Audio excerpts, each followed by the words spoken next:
Hi, I'm on my travels again. We're in Hungary today. This is Bence Mates' place, and this is an incredible setup. He's devoted his farm to photographing wildlife, and his hides are pretty spectacular. Now all the hides have got names, and this one is called the ground squirrel hide brown. And the reason it's called brown is the soil. It's all bare soil. So first of all, notice that the hides are low level. So the glass window in there, one-way glass system, is at the same level as the water. So we have this little bird bath in front of us. Over on the left-hand side, that little rocky hump there, that's for hoopus to nest in. And then you've got all this soil on the floor, but then look at the bank over there. I mean, obviously got a JCB in at some point, dug this hole in front of us, but it's the bank over there. It means it's the same colour as the ground that the birds are on. So when your camera's down here, you get that brown background as well. This is the European ground squirrel, or suslik, and they are incredibly cute. They had become extinct in the area, but they've been reintroduced onto the farm, and now there's a lot of them. They're everywhere.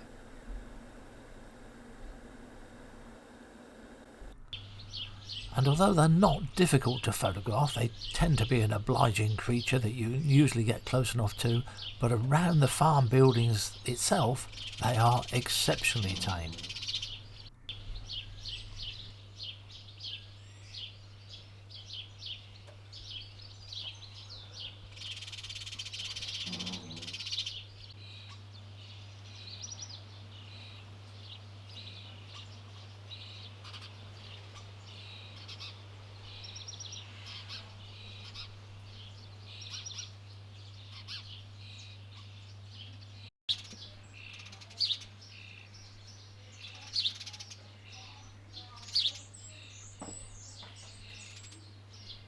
This is the DJI Action 4. I've more or less given up on my GoPro now.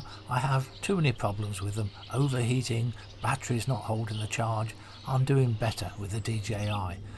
But both cameras do suffer from the fact that when a small creature comes too close, they're not in focus. Brown hares also come in front of the brown grey squirrel hide. And brown hares are exceptionally common. It was wonderful to see them. We just don't get this number of brown hares in the UK. This particular individual was silly tame. You could almost touch him. But when I walked out onto the open fields, you saw a brown hare lie down on the floor. They take very little notice of you, come very close, running past you. But they're there in such high numbers.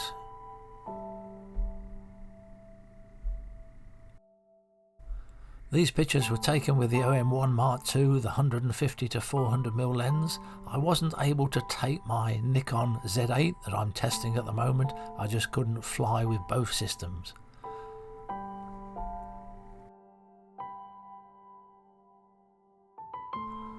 Turtle doves have all but disappeared in the UK now, although there are some being bred in captivity and released into the wild. But when you go to Eastern Europe, it's a common species. This one is being mobbed by a jackdaw.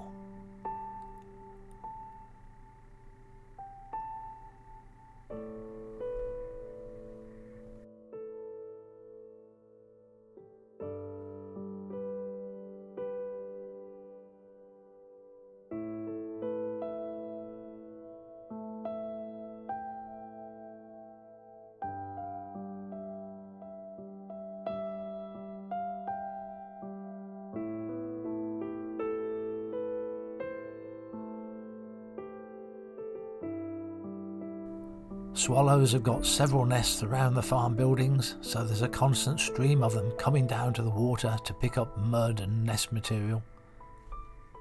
So it's 8 o'clock in the morning now. We've just done a 2.5 hour session in this hide, and now there's another ground squirrel hide which is called the green ground squirrel hide. There must be a reason for that as well, but I haven't been to it yet, so I'm just going to go and find out now. Well, it gets its name because it's got a green lawn in front of the hide. That's where we'll be, behind that glass. And like so many of the hides, it's sunken into the ground, so that when you're photographing, you're at ground level. I assume this is it. It looks like it. But note, it's not just the ground that is green, there's a green bank there as well, making sure you get a green background behind the squirrels. Now, we didn't have a lot of success with the squirrels here. Other people did, but they didn't show for us. So we moved on to another hide. Some of the hides you can walk to from the farm, others you need a bit of transport. But when you get there, it's not far to walk from the vehicle to the hide. Yep.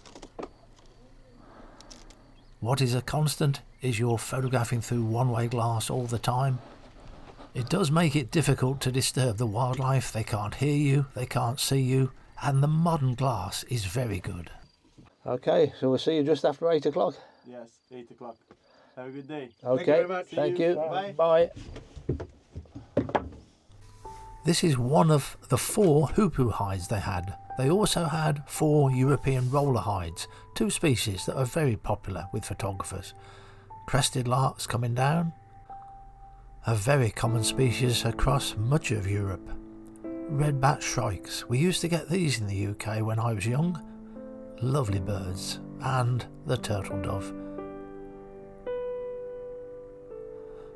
As well as the Hoopu, there's the European roller also trying to nest here, doing a bit of displaying.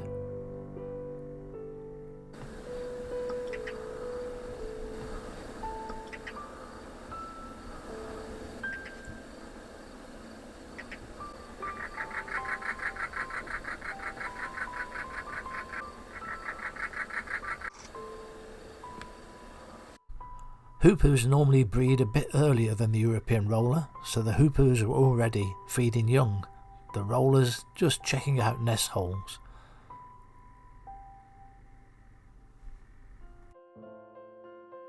The Hoopu nests in the end of that man-made rock. And not easy to photograph in flight because they were taking different flight routes. If a bird will fly the same path time and time again, it makes it easier to photograph. And when they left the nest, nearly always veered off to the right immediately, so you got the back of the bird.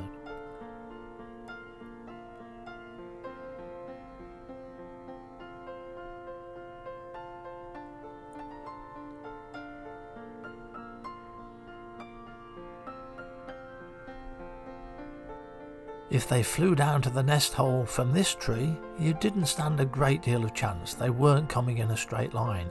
You could get them as they immediately left the branch, that's okay. But then we introduced a smaller branch, almost 2 meters away from the hole, and if they would land on that branch, then it was achievable. They're going to go in a straight line and they haven't got very much time to veer off.